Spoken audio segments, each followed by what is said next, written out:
Hello, good evening.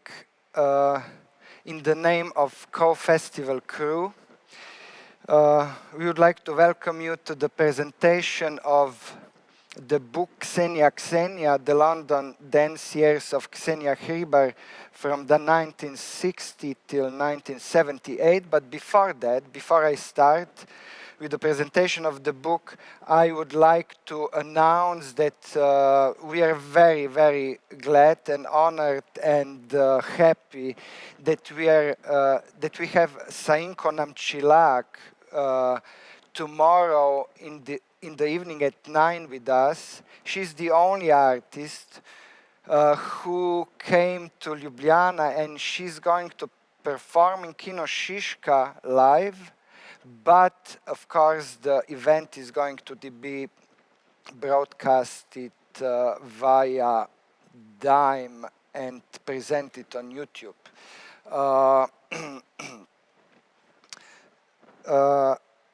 I think for the beginning, that's all that has to be said from these things that concern the program of co-festival. So this is the book that was published in that came out just in September this year. It's matter of the quite long research that I did from 2012 till this year, till last year when I wrote the book, and it covers basically the life of Slovenian dancer and choreographer Xenia Hribar, who is very significant for the development of contemporary dance in Slovenia in the 1980s. After her return from London, she gathered a group of young people in Ljubljana who decided that they are going to live professionally of dance. This was very kind of significant historical mark in the development of contemporary dance in Slovenia. And also it was the period when the state and municipality of Ljubljana started to support dance productions, contemporary dance productions with funding. But before that, basically this book covers the period of the London dance years of Xenia Hribar from 1960 till 1978. But I make an introduction in which I also tell the story of how she began in the ballet in the Slovene National Theatre of Ljubljana. As a very young dancer, she entered the company in 1953, and what has to be somehow emphasized that from the 1945 till 1960, I claim that the period of the ballet in Ljubljana was the most significant period in the history of this institution. It was mixed of ballet, but mostly at the period what they danced and performed was variety of different styles and approaches to dance, but very significantly it was also choreographed that was very modernistic. Basically, it was a form of what we would now call the modern dance. And this is not very well researched or very well emphasized in the history of ballet in Slovenia. So Ksenija at the end of the 50s started to be bored with this company and her role in this company. She was a member of Corps de Ballet. She didn't have bigger ambitions to stay in dance. She was forced into the ballet school. Their parents applied her, and she was, as a young dancer, trained and mostly motivated when her teacher once told her that she doesn't have a gift. Her persistence and motivation grew at this moment, and she started her project to prove her wrong. And her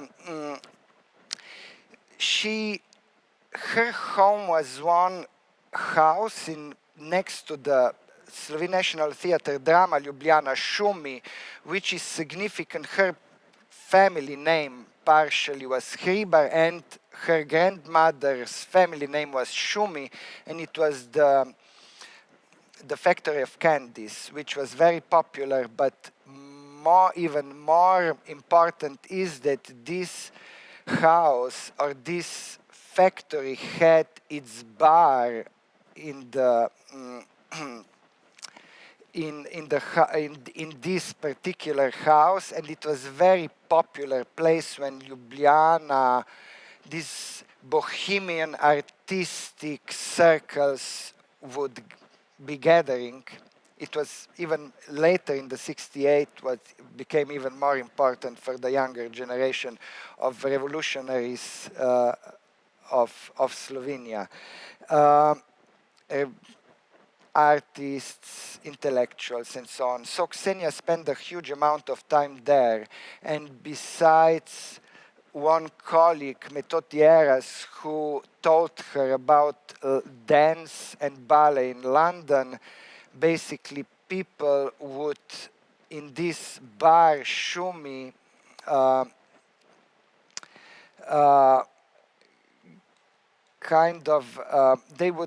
she would get acquainted with one American British writer, William Woods, who would invite her in London, and she wouldn't have any second thoughts.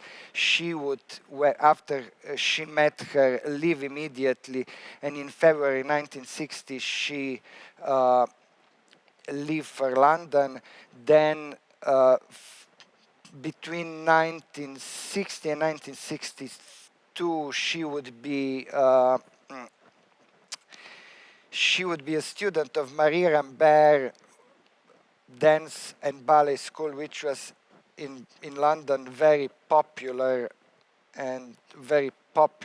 place to study ballet at the time.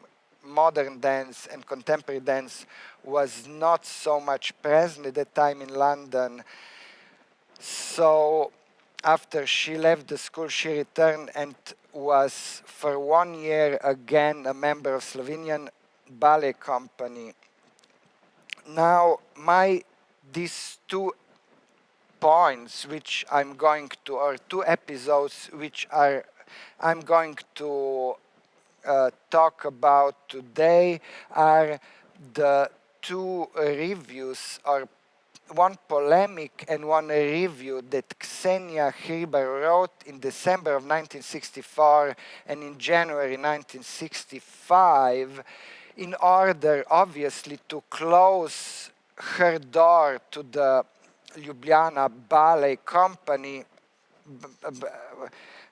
My thesis is that, or my speculations are that maybe she wanted to make sure that she wouldn't change her mind again and come back. That's why she wrote a very harsh polemic on the ballet institution in Ljubljana. Now you're watching the photos of Xenia when she was very young. She is the second from the right.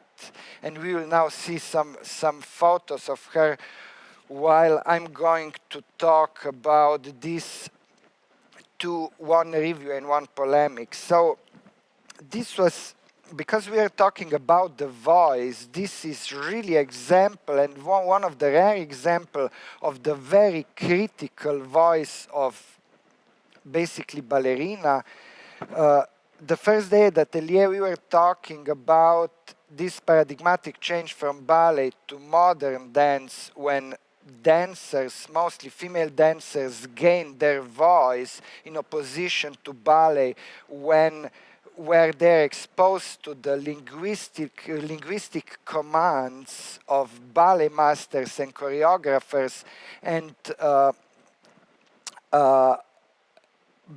for them being successful in this machinery, basically they have to shut up. And what is quite remarkable by this very well written, stylistically very well written, and very well argumented polemic is kind of it's the whole range that she addresses. At the beginning she says, from the experience I gained as a member of Ljubljana Ballet Company on my education visit in London, I would like to declare a few things concerning the problems of the ballet of our opera house. Then she proceeds with the claim that there are at least two problematic aspects of Ljubljana ballet ensemble. One is technical and the other artistic. She claims that it's very publicly that it's public secret that the technical level of the Ljubljana Ballet Company is extremely and catastrophically low. And she claims that the critics, because they lack competencies, they are not prepared to recognize this and write about it in the proper way. She says that dancers cannot advance because of these incompetent ballet masters that they are teaching them every day. Also, she says that when guest choreographers comes to the house to deal, he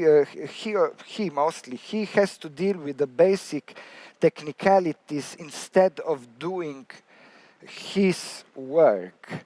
And this, she doesn't forget to state that this happens on the very rare occasion because the director and artistic director of the Ljubljana Opera House choreographs the most of the repertoire himself. She says that the argument for this undeveloped ballet ensemble could not be lack of tradition, because we now, but at the time she says that that in 1964, international context knows or is aware of many ballet ensembles that are much younger than Ljubljana Ballet Company, which was founded, I think, in 1918, but more properly developed after the Second World War. Then she also claims that she refers to the swan lake that they dance at the time. They staged it for the first time in the integral version in the late 50s, that it's better not to appear in front of the developed contexts where people know what ballet is, because it would be really a huge shame, and it would be basically the public would realize how bad this the ballet company is. Then she also touches upon the artistic problems of the of the artistic directing of the ballet company. She says that the leadership lacks the insights into the international contexts and its artistic vision. Then she lists the ballet company who became successful in a relatively short time, like Ballet Russe, Ballet Rambert, the Royal Ballet in London, and New York City Ballet. And she claims that this was possible only because the artistic leadership was competent and it had vision. Basically, they invited excellent artists. That means also set designers, painters, costume designers, composers to work with them, and of course artistic directors had overview of artistic world at the time, and in cultural development of different contexts at the time. And she claims that this demotivates dancers. Dancers are migrating to the other countries because in the context that are much more developed and that promise them artistic development. Then also what is quite interesting thing from the woman who is 26 years at the time, she touches upon also to the upon administrative structure of a cultural institution, this particular cultural institution, which she claims is rigid and counterproductive, and it stops every positive aspiration of certain artists that have ambition and so on. So basically, development is impossible. And what is also interesting, interesting to read is that she claims that ballet is a fundamentally collective art form. Yeah, she finishes these polemics with the claim that the goddess of arts remains the spirit which gets rarely embodied here. This was written and published in December 1964, and I think for the time this was basically the first and the only example that I know of the critical voice that would come from ballet dancer towards the institutions in which she worked before. And I don't know any case that something like this would that would repeat in Ljubljana after this polemics. Also, with the review that she writes about the Sleeping Beauty, only a month after, she gives an example to the domestic critics how the review is supposed to be written. She's at the same time, at some points, very critical, but also in some points very affirmative, especially when she analyzes the dance of the particular or singular dancers. What is also very interesting that she claims that a lot of dancers are kind of the example of miscast, that they're dancing the wrong roles. Also, she's very critical to set design, that she says if such a canonic ballet work is danced, then the set design is supposed to generate a certain kind of illusion. And obviously, what we see on the stage is are some kind of austerity measures, or total inadequate realization of the set that's supposed to kind of emanate the performance of the Sleeping Beauty. Yeah, this is what is perhaps good to emphasize as well, that in 1964, the end of 1964, Xenia is now was already for 2 years familiar with American modern dance, because in September 1962 she saw the movie showing of The Dancer's World of Martha Graham's studio movie, which made an enormous impression of Xenia. And also, if you have ever seen this movie, you know that Martha Graham is kind of giving a lecture in this movie, and she talks about dance in the way that Xenia claims that she has never heard before anybody talking about dance, and especially not about ballet. In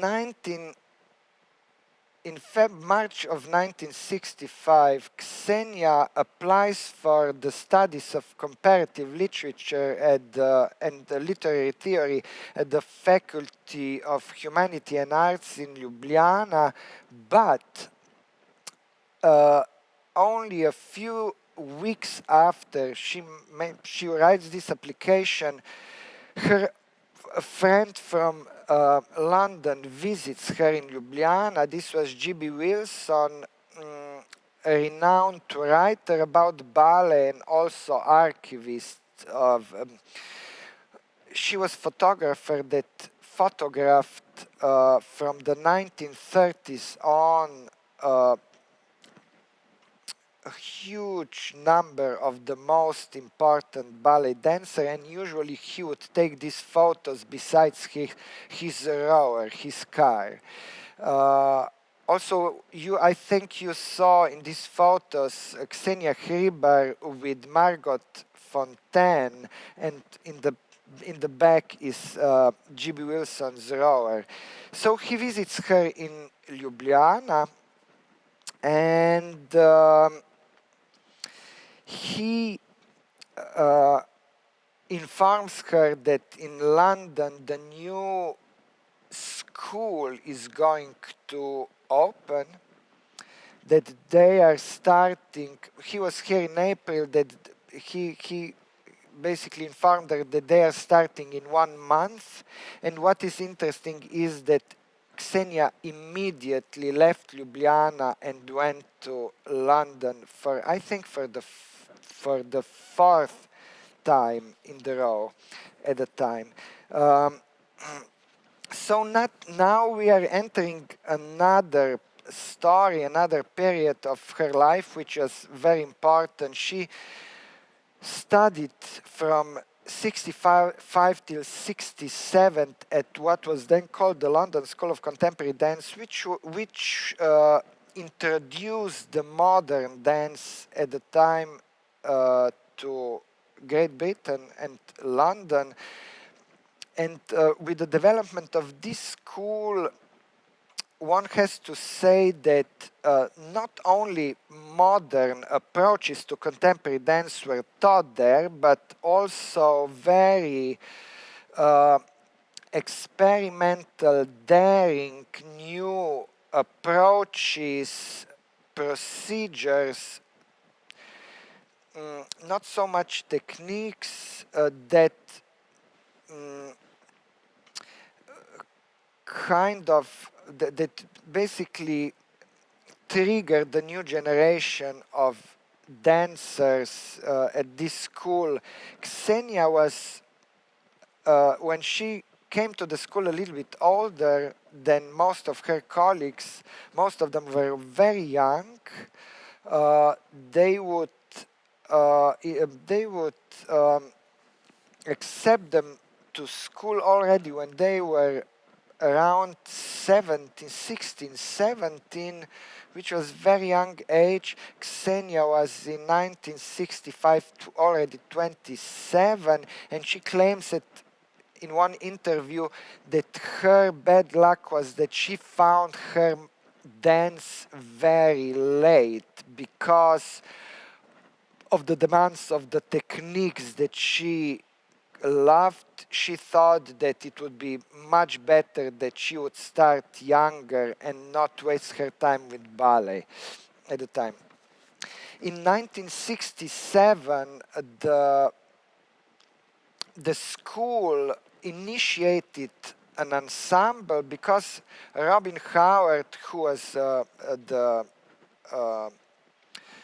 somehow the motor, the founder of the school, the motor behind the idea that modern dance has to be brought to England, wanted to, basically he had an ambition not only to have a school, or he had a plan to basically produce, generate, and start the whole system of dance, from education to production.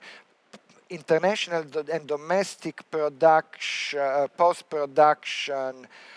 Also, with his help, they started a certain kind of fun that for pre-qualification of dancers after the retirement, which was very interesting thing because Xenia was the first student that used these funds, and she stayed in this company until 1974. She danced in more than 40 choreographies, and the whole repertoire of the company was very, very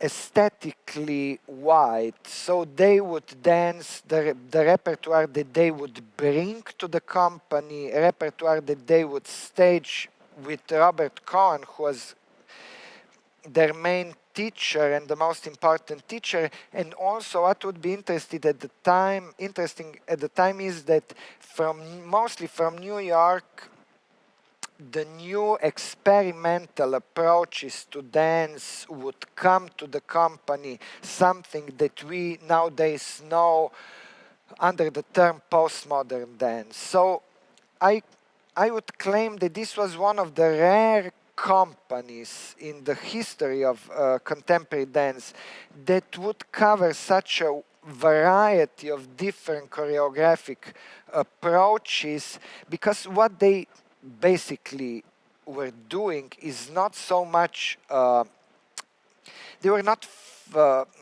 founding an ensemble. I think Robin Howard approached this project like they were founding 10 of them, and they were basically founding the whole context, basically the whole dance system, with a huge ambition and with high speed. One has to emphasize this. But for this now, for this second example of voice, I would refer to 4 choreographies, and especially one of them that Robert Cohen choreographed between 1969 and 1973. In 1969, when they were opening the dance center, the Place, somehow it happened to Robert Cohen when he started to do his work with the very young set designers, composers, that with one work, he claims that somehow the work happened to him. And this was the piece called Cell, which introduced something that I think he refers to, or somebody else, as a kind of new realism in dance. He said that he would never think that audiences would be interested for the kind of picture of everyday life or contemporary life in choreography at the time. We have to know that this was the time when in ballet they danced very kind of picturesque narrative pieces, except of course in New York. With Balanchine it was a different story. The Europe knew this kind of mostly modern dance that would be based on classical dance narrations like that originates in Swan Lake, Sleeping Beauty, The Nutcracker, and so on. And of course, certain kind of developments from these canonic works, but the narrative would be arranged into different acts, let's say. And in modern dance, we would also have, also with Martha Graham, very kind of narrative pieces that would, of course, with certain aspect, touch upon new American life of the second half of the first half of the 20th century, or Greek myths and so on. But with this cell, it was kind of very contemporary story about one guy who basically around which world falls apart, and it was also very it was very fascinating set and very effective piece, and it was a kind of surprise for Cohen. Then he realized that he may be interested in developing this kind of work also later on, and in in November of 1969,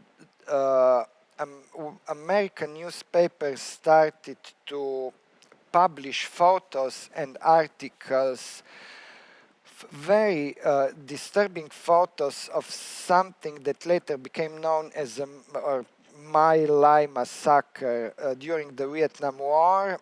Robert Cohen was during the Second World War soldier in the also wounded in Europe, and he was very kind of disturbed by the information that the soldiers, before they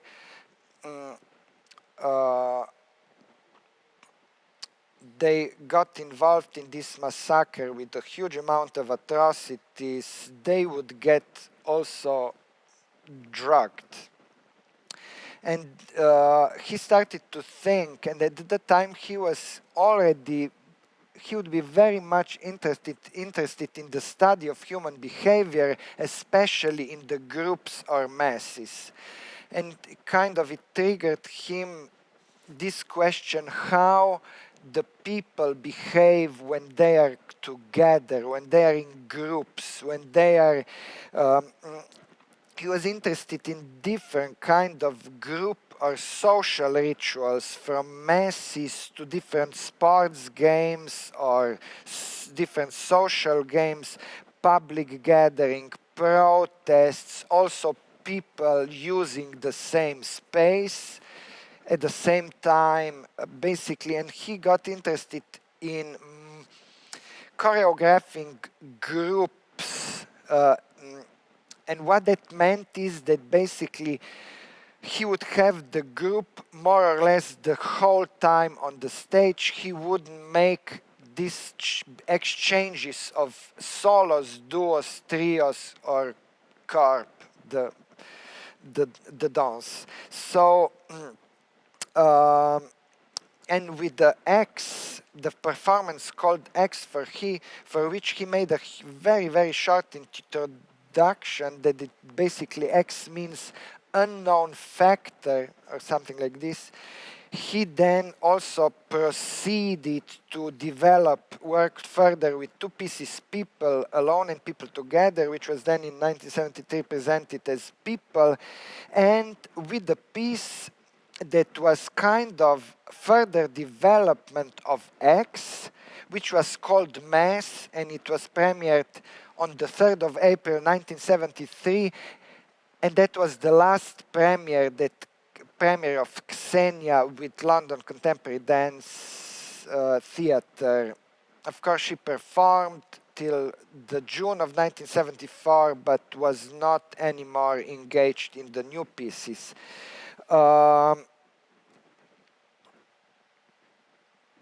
Yeah, what now?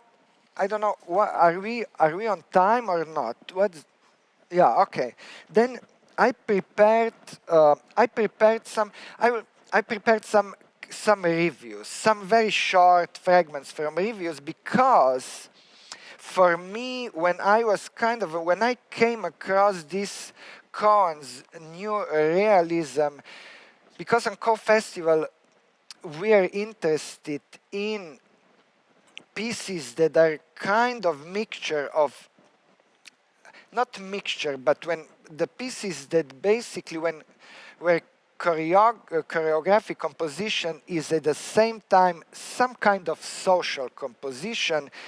It was for me very interesting to find this, somehow this works, because I think reading reviews was very indicative.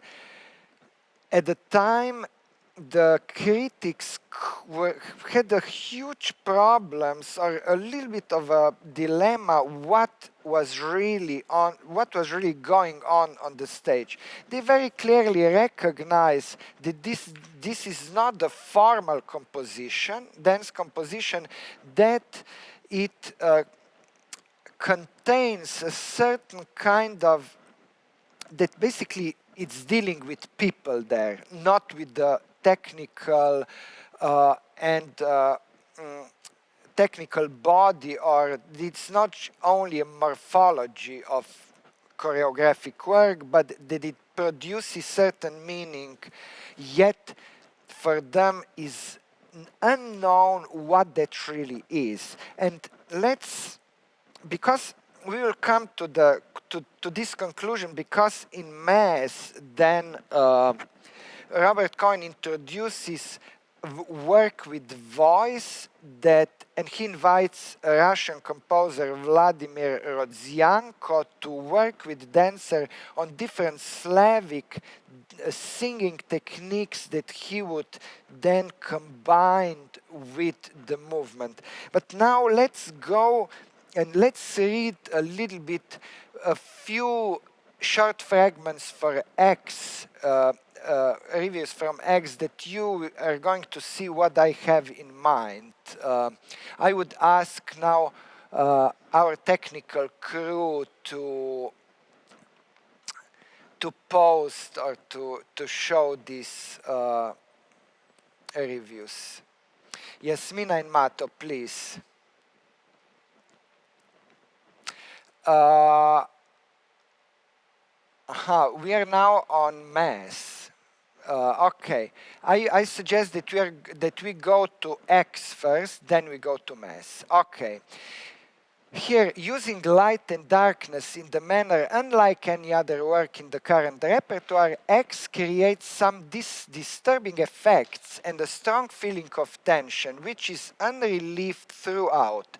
No single person relates intimately to another, yet there is an underlying feeling of relationship between them, their unsmiling faces, and similarly of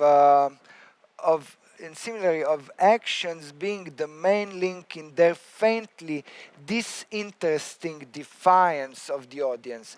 Less explicit than the same choreographer's cell, this new work carries a similar atmosphere of despair and fear. What is here interesting is that basically he recognizes that people are related, but it's hard to tell how they are. Okay, we have 10 minutes left.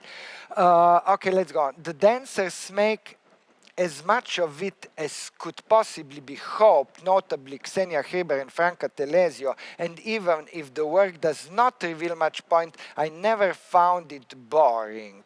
This is John Percival writing. So basically, he never finds it boring. Besides the ballet by Alvin Ailey, Martha Graham, and Paul Taylor as the backbone of the company's repertoire, Mr. Cohen can afford to let himself and others experiment in the hope of finding something new and good, risky, but in the long run rewarding. Okay, let's go on. The cast do what is required of them with skill and assurance. It is essential. This is from Mass, but nevertheless it's good. It is essentially a group work with no extended solos. But Xenia Hribar stands out among the women both for her plaintive singing and the heartfelt quality of her movement, while Stephen Barker is the most convincing of the men. So basically, John Percival here declares it's essentially a group piece, which we have to know that they weren't so familiar with, in this sense that group would be present from the beginning till the end all the times on the stage. Before that, they would see exchanges of solo. Okay. The final scene of X made sense of what had gone before, bringing order out of carefully planned chaos, and the total impact of the work was certainly impressive, but I should have liked to see some striking solo passages emerging out of the intriguing group patterns as in comparable works by Anna Sokolov. So basically they missed solos. Okay, let's go on. Mato, it is difficult work to write about because nothing happens, but everything happens, and there is inevitably little definite form. Yet all through there are certain movement leitmotifs such as tie slapping and rolling which bind all the fragmentary and seemingly inconsequential choreography together. Choreographically, I think that it is a step forward on Cohn's cell in which so much effect is gained by the designing and the dramatically effective end. In X, with virtually bare stage, there is enormous invention not only of steps and groping, but also the unexpected relationships that are formed throughout with nothing ever happening in any particular logical way. I'm rather less certain about the moments where there is a regimentation, but this may well be one of the effects of the incalculable influence. So you can realize from this writing basically nothing happened yet. Everything happens, and that throughout nothing ever happening in any particular logical way. Okay, let's go on. Now we have the review of the piece called Mass, which was this last piece that used voice and choreography. Here, I think it's again John Percival writing. Screaming is just one of the noises made by the dancers in this work, which had its first London performance last night. The score of Mass consists of shrieks, groans, squeaks, and other sounds, even sometimes an intelligible word or two uttered by 13 dancers on stage together with a recorded tape in which their sounds have been treated in an elementary way to produce a result halfway between a paper comb band and Jew's harp, which is he's a little bit pejorative, I think, at the end. And one has to know, I forgot to emphasize that it was some parts of the piece were pre-recorded by Vladimir Rodozianko. In that tapes, Sally Potter appears, their colleague, this famous film director who later made Orlando, and she was recorded on tape, but especially good supposed to be Xenia Hribar with the singing and Celeste Dendiker, because they had a workshop, long workshop, and they were the most successful with the singing. Their singing voice, singing technique, they got this kind of Slavic approach to singing. Okay. I confess to a dislike of dancer attempting to sing, recite, or generally make a verbal noise while they are dancing. If they feel they must express themselves in a more than mere movement, then they should be working in some other form of show business, musicals, rock operas, or something of the sort. They have quite enough to think about with dancing. The admirable thing about this work, however, is the discipline and timing of the performance in what is a genuine group work, but offering nothing in the way of a dance experience. This was very harsh. Let's go on. Another one. It seemed to me that a lot of absurdity was being perpetrating during the actual performance. Others found themselves deeply moved. I can only say that I felt affronted, bored, and depressed. And this was partially because so many capable dancers were doing silly things moderately well, when in the course of their inevitably brief careers, I want to see them doing magnificently the things they have been trained to do, the things their training alone make possible, which is what basically we see. Thank you, Mato. What we see with these responses, we have, for example, now we are going to, in April, present works live with singing on stage with different voices and so on. So basically a lot of things change in the last 50 years concerning the use of voice in contemporary dance. Back then, obviously, it was for some people a huge problem. What they are describing, the qualities of the voice, are basically exactly the voices that we may be familiar with from the work of Irena Tomazin, for example. And this, nowadays, of course, it's not such a big problem anymore. Of course, the other thing is how we think of this, how we also write about this, what are the concepts behind. Some things, of course, manage to develop. But I would like to say one thing more, and I would conclude with this.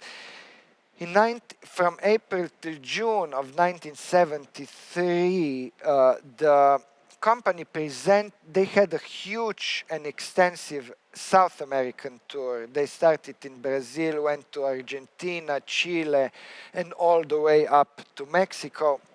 And what was interesting at the time, because these months, if you can imagine, this was spring and the beginning of summer 1973. A political situation in South America was terrible. Basically, it was just before some huge coup d'etats that happened in September, or in Argentina later on. The public was very nervous, and this was politically nervous, but this was also when from some reports the time or the case or the occasion that the public would be very, very perceptive of the things they did, for example, in the pieces like Mass. They would have a huge responses in the points in the piece that in England they wouldn't experience. And people would be very kind of perceptive to this kind of new realism or images of social composition or social composition taking place on stage through actions with no additional narrative signifiers. So it's again, you see that there is, in some different context, with some different political situation, some receptive elements get more dynamic and intensive, and so on. And I suggest that we stop at this point, and I'm open for some questions if anybody has from the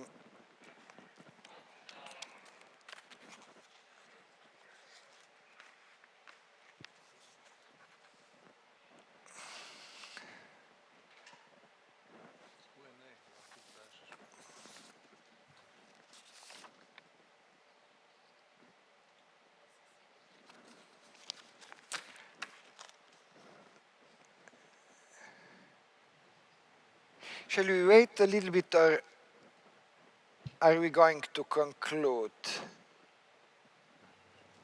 Hello, Rock. Yeah. Can you hear me? Yeah, I can hear you. Co-festival crew has private party with questions.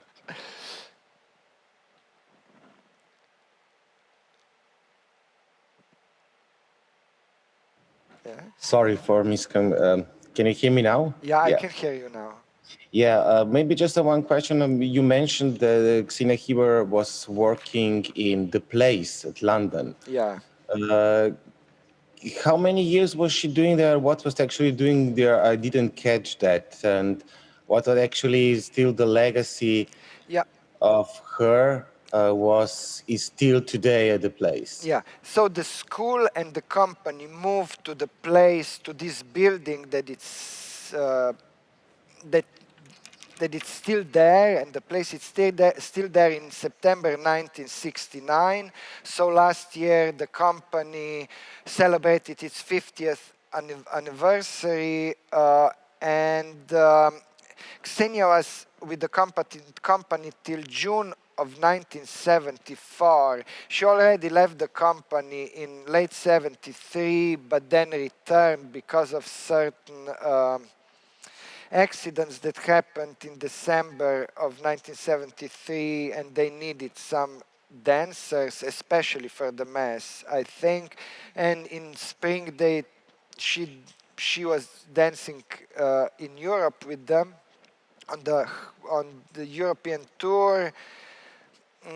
Yeah, the place is still working now. I think is temporarily closed or not. I'm not sure because of the pandemic.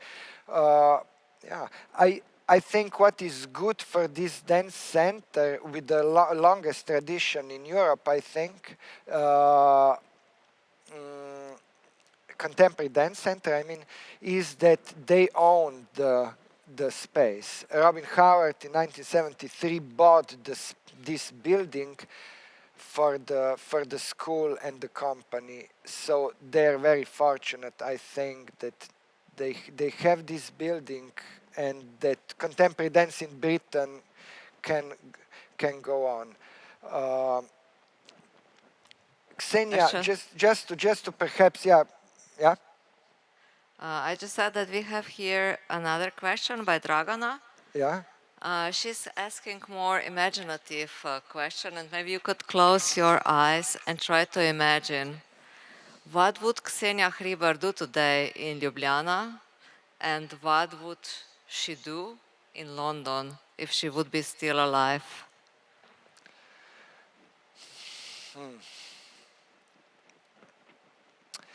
I think I'm sure that Xenia Hribar would be present at every edition of Co-Festival, and she would watch with us all the program that we would present. I'm totally positive about this. She would be retired. She would enjoy her time with the dance community. We would know her, and we would know some answers that I had to dig into archives directly from her. And I think she would be very splendid, tremendous dialogue partners, because the many names that we are presenting with this, our historicizing the films, she could talk about her experience as a student with Merce Cunningham. She could talk about, I don't know, I mean, she would, of course, she could say something about these experimental dance approaches that we presented, because she used to know some people from this context. We could, for example, when we presented the film of Pina Bausch, she could say something about Pina Bausch because she knew her before she got famous. I mean, it would be, for me, this would be really interesting thing, and I'm sure that she would be very, very affirmative to the things that we present, initiate, or from the international artists and domestic artists. Yeah, it would be really interesting to have this kind of person here with us. And she would, of course, in many cases, sit with us, have beer, and enjoy with us. So this is Slovenia, but what about London? About London, I think, I think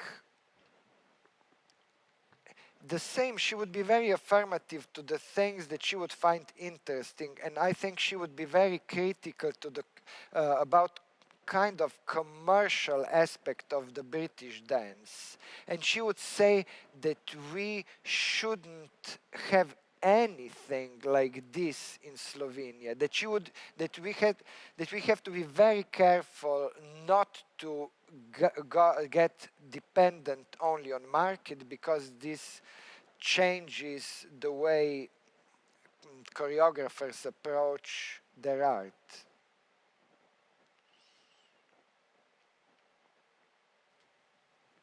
I have a question.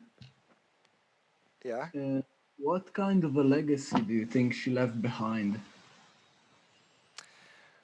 Oh, this is very good question. You know what? It is interesting because when Dragan Givadino in one interview claimed that basically what Xenia was here, that basically she was a kind of more scholar.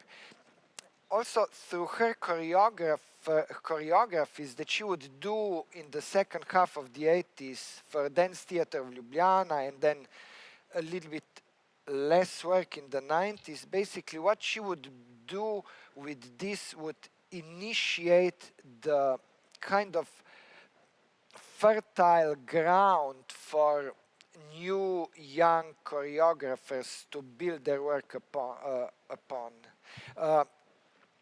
And what I think she managed to, what her legacy in Slovenia is professional contemporary dance context. This is something that without her, this wouldn't happen. Because before that, people who worked in contemporary dance would basically work somewhere, have their jobs, and then in the afternoon and in the free time they would dance, except of course certain pedagogues that worked with Slovenian, in the field of Slovenian Ausdruckstanz branch, izrazni ples. But what Xenia did was basically pushed people to get ambitious and to basically decide that they want to earn their living from dance. This basically is something that she brought. She established Dance Theatre of Ljubljana, that nowadays is not, it's not anything that I think Xenia would be very affirmative about. And she, basically her legacy are choreographers that still work. The members of Dance Theatre Ljubljana, Tanja Zgonc, Sinja Ožbolt, Brane Potočan, Mateja Bučar, then some dancers, Mateja Rebol. I think Isto Kovač got informed with contemporary dance also through Dance Theatre Ljubljana, of course, Brane Završan, and so on. So, and they are teaching now, and so on. So, I mean, this is her legacy, and this is going to be the matter of the second volume, or second book that my book that will focus on the Xenia's Ljubljana dance years, and of course this is going to be story about the Xenia Hribar and Dance Theater Ljubljana. Thank you.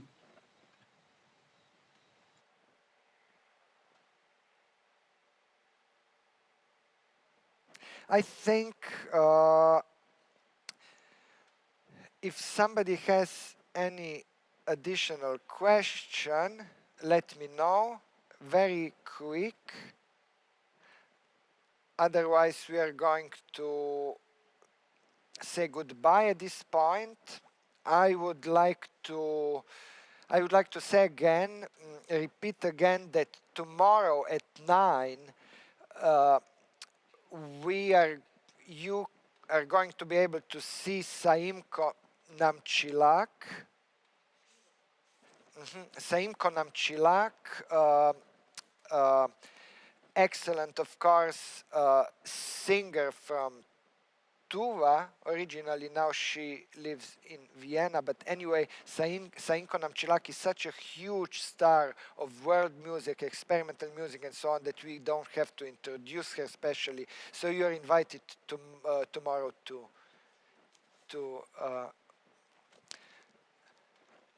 be with us. So this is the book. You can also buy it online these days during the lockdown if you are interested in it. I would like to thank you very much for your patience and goodbye in the name of co-festival crew.